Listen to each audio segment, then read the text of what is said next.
So guys, for the first step, you're going to head over to search and type in reset this PC. Click on it. And then once you're on this, you're going to click on reset PC. By the way, make sure that you back up all of your important files to an external drive before you do this.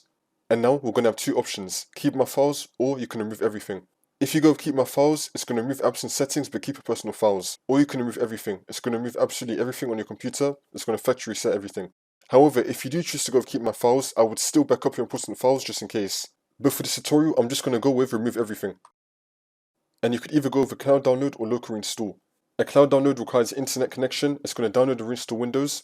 And a local install is going to reinstall Windows from your own device, so it's going to be faster, and you do not need an internet connection. I want to be going with local install. And now we're going to get to this stage. It's going to tell you your current settings. This is what's going to happen when you reset your computer.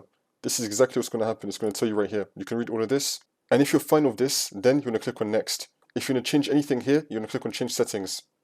And now we're going to be on this. So under clean data, by default, it's going to remove your files. This is quicker but less secure. Right now it's set to no, which means that it's going to do this.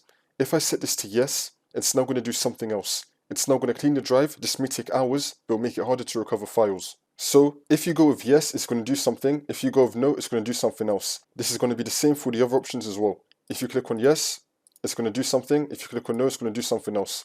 And you just want to go through all of this and then see what you want to do. Now once you find all this, you want to click on confirm. And then you want to click on next. And now it's going to say ready to reset this PC. It's going to tell you what's going to happen. So resetting will do all of this. And there may be some notes under here. Read that as well. Now you're going to know what's going to happen. If you're fine with all of this, you want to click on reset. And it's now going to reset your Acer laptop or computer.